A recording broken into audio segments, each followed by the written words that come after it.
Chhindwara today news में आपका स्वागत है। मैं हूं आपके साथ आयुषी सोनवानी। चलिए शुरुआत करेंगे आज की कुछ अहम और बड़ी खबरों के साथ।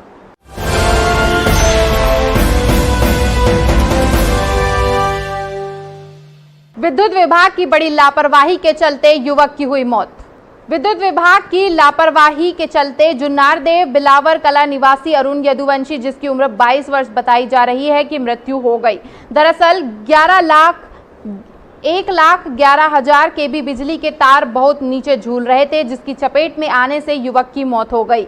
आक्रोशित ग्रामीणों ने जुन्नारदेव सामुदायिक स्वास्थ्य केंद्र में पीएम होने के बाद एमपीईबी का घेराव किया, साथ ही एमपीईबी मुर्दाबाद के नारे लगाए। आज एमपीईबी के कारण वो मृत अवस्था में मृत है।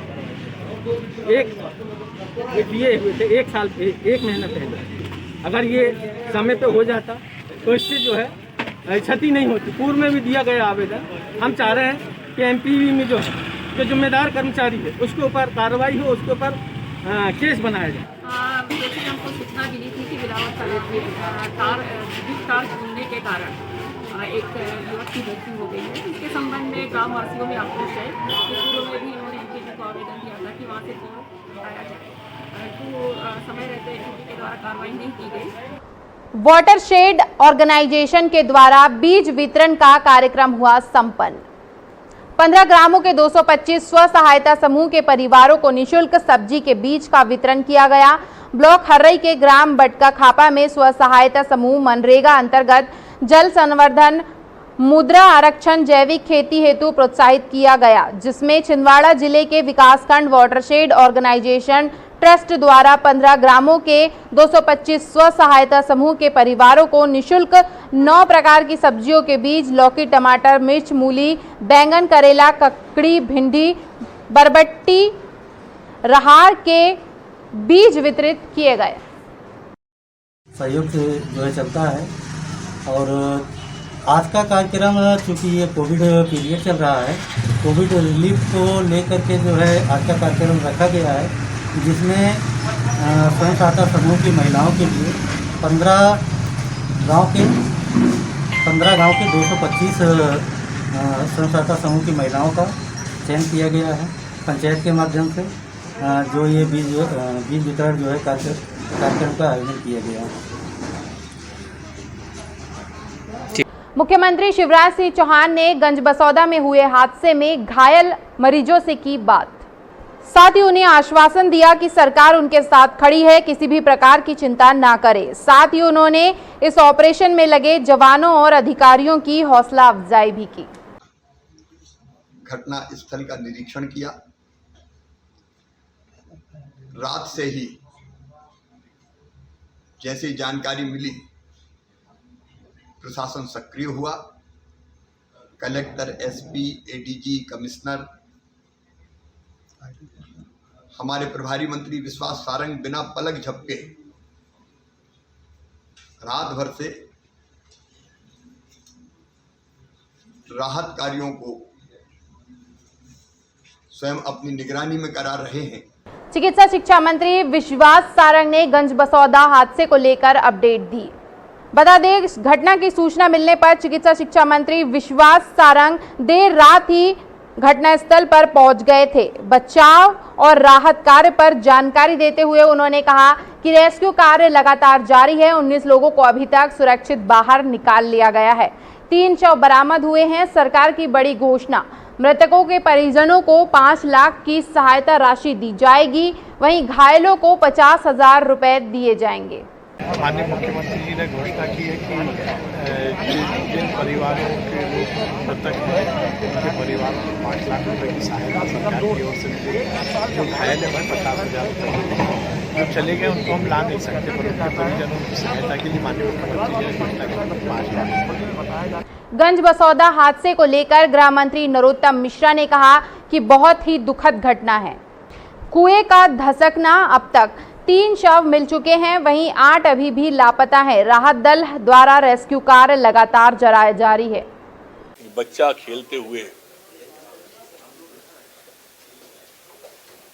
कुएं में गिर गया। दूसरे बच्चे ने जब लोगों को सूचना दी और वो दौड़े आए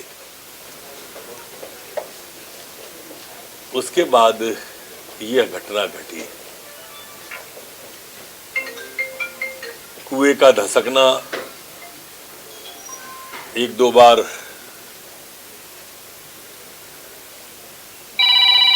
उससे अभी 3 बॉडियां बरामद हुई। पूर्व मुख्यमंत्री दिग्विजय सिंह का बयान, कहा भेदभाव करती है भाजपा सरकार। पूर्व मुख्यमंत्री दिग्विजय सिंह ने बयान देते हुए कहा कि भेदभाव की राजनीति हमारे द्वारा नहीं की जा रही है, बल्कि मोदी जी और शिवराज सिंह चौहान जी करते हैं। लेकिन भेदभाव तो मोदी जी क्यों कर रहे हैं, शिवराज जी क्यों कर रहे हैं? हमारे देश में कोरोना का हम लोगों ने आगाह किया, राहुल जी ने, उनका मखौल क्यों उड़ाया गया? क्या विदेशों में इस प्रकार का विपक्ष का मखौल उड़ाया जाता है जिस प्रकार का मखौल इन लोगों ने उड़ाया?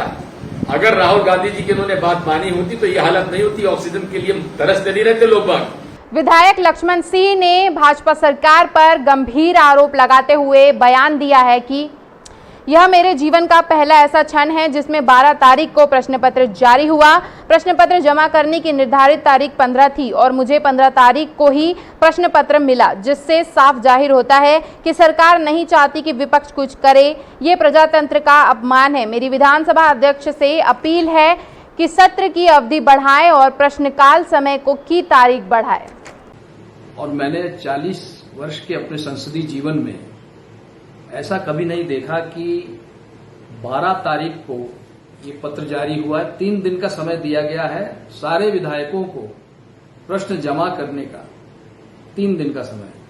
12 तारीख को ये प्रपत्र जारी हुआ है और आखिरी तारीख है 15 तारीख। मुझे तो 15 तारीख को ही मिला, तो मुझे तो कोई समय नहीं है।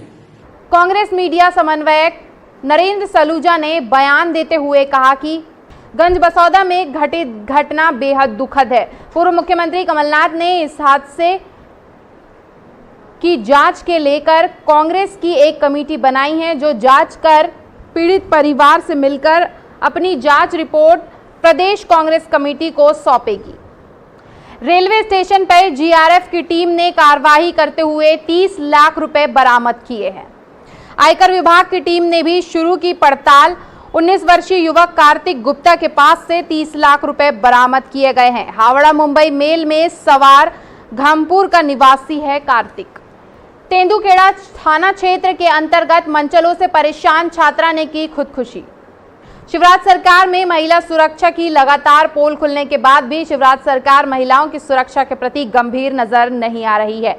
महिलाओं के साथ मासूम बच्ची भी मंचलों की वजह से अपनी जान गंवा रही है। ऐसा ही एक मामला तेंदुखेड़ा क्षेत्र के ग्राम पंचायत ग्वारी में सामने आया है, जहां रहने वाले कुछ मंचले 12वीं कक्षा में पढ़ने वाली छात्रा को शारीरिक संबंध बनाने के लिए लगातार प्रताड़ित कर रहे थे। अश्लील मैसेज तो कभी स्कूल जाते समय रास्ते पर रोककर पीड़िता ने घटना की जानकारी परिवार को भी दी, जिस पर परिवार ने मंचलों के घर पर शिकायत की, लेकिन मंचलों पर इसका कोई असर नहीं हुआ। परेशान होकर छात्रा ने खुदकुशी कर ली। 4 लड़की परेशान करते थे, 2 डेगा पार के थे, 2 मतलब गुआरी के। तो उसने 1 साल से परेशान लगातार करते हुए माना जल्दबाजी में मतलब कोई भी कदम ना उठाओ, माना पाइजन खाकर अपनी जान दे दी। कि मेरी सविता नाम की लड़की को 4 लड़का परेशान करते थे। राजधानी की साइबर सेल द्वारा ठगी करने वाले आरोपियों को गिरफ्तार कर लिया गया है। बता दें, राजधानी की साइबर पुलिस टीम ने एयरपोर्ट अथॉरिटी ऑफ इंडिया के नाम पर शहर के राजा भोज विमानतल पर इंडिया एयरलाइंस में नौकरी दिलाने के नाम पर लाखों रुपए की ठगी करने वाले राज्य स्तरीय गैंग को गिरफ्तार कर लिया है। सफलता मिल गई है। साइबर पुलिस टीम ने 5 आरोपियों के पास से मोबाइल फोन, लैपटॉप सहित अन्य सामान भी बरामद कर लिया है। संस्कार धानी कहलाने वाले जबलपुर में हवाला का कारोबार फल फूल रहा है। संस्कार धानी कहे जाने वाले जबलपुर में हवाला का कारोबार इस तरह फल फूल रहा है मानो लाखों रुपए की रकम बरामद होना आम सी बात हो गई हो।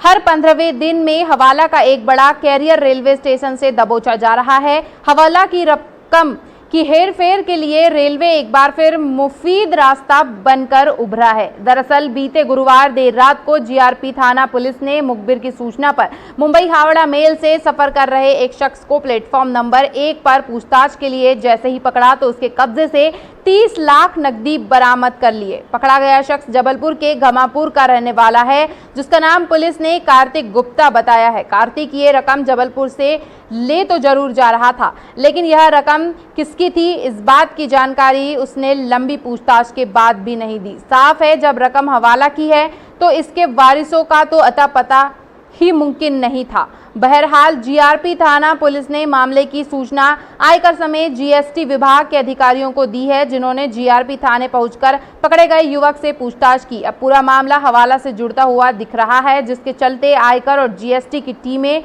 सघन पूछताछ में जुट गई है। इस वक्त की खबरों में फिलहाल इतना ही। आगे की खबरों के लिए बने रहिए हमारे साथ और मुझे दीजिए इजाजत। नमस्कार।